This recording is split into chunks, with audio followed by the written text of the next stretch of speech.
Hi everyone, I'm Samantha from Lemon and the Sea, where I help small businesses and creatives stand out online through their branding and their website.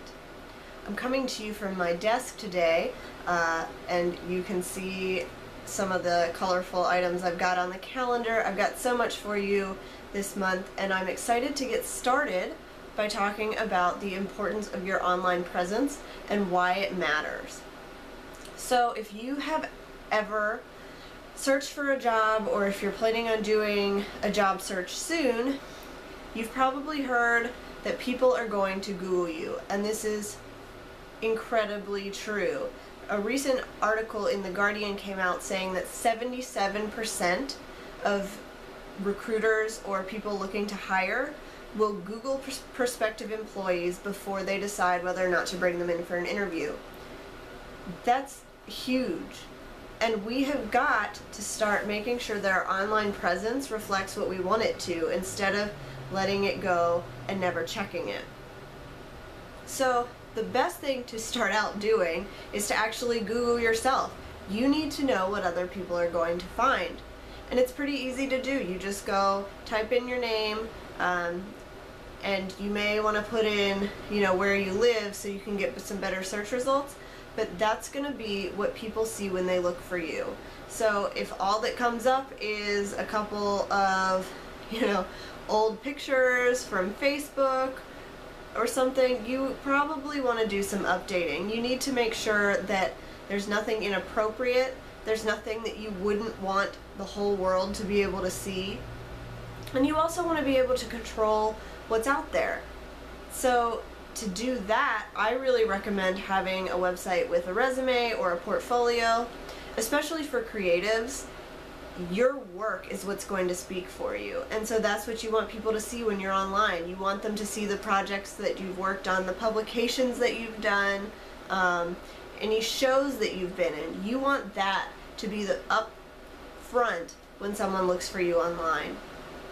I recently finished a resume site for a performer, and it was wonderful to work with her, and the best part is she can now include that site on her resume or give it to people who are interested in hiring her for shows, and they can go on there and see everything that she's done.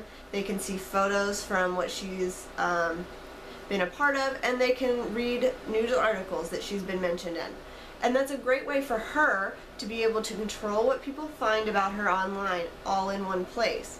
Because your website is going to really speak to whoever it is that's looking for you. You want it to be clean, simple, you want it to stand out, and you want it to reflect who you are and what you do. The other part of your web presence that is important is just keeping everything up to date. If you're not currently searching for a job, or if you're self-employed, you're an entrepreneur, it's so tempting to just let all of those profiles fall to the wayside. But you really shouldn't do that. I mean, people may be searching for you on those places, or someone with your skills, and if they see that everything's out of date, they may not get in contact with you. You never know who you might find as a new client just for finding someone on LinkedIn.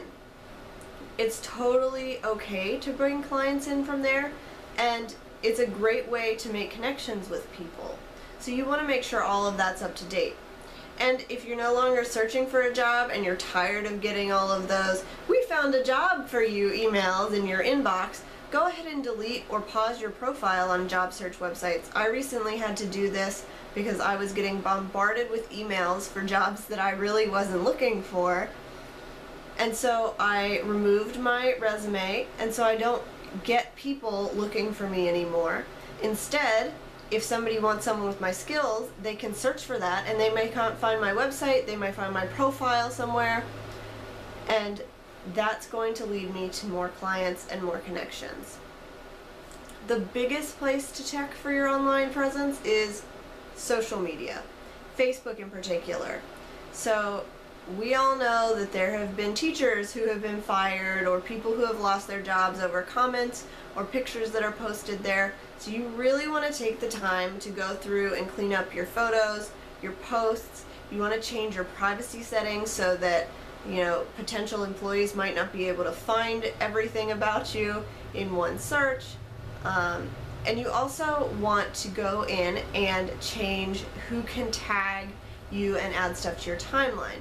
So what I like to do, and what I found works really well, is to change your timeline and tagging settings under the settings menu, and set it so that anytime someone tags you in a photo or a post, you have to approve it before it's set up on your timeline. This is going to give you a really easy way to make sure that what's posted about you is something that you want out there. And if you disapprove it, you can't make them delete the post, but you won't be highlighted in it, and so if someone searches for you, it won't show up. So these are all really easy ways to keep your online presence in line, but they do take time. So just remember that your online presence is going to affect your future. It's going to affect how people see you, how people find you, and whether or not you get that dream job or that dream client. So just take the time, clean it up, and start going out there and rocking what you do.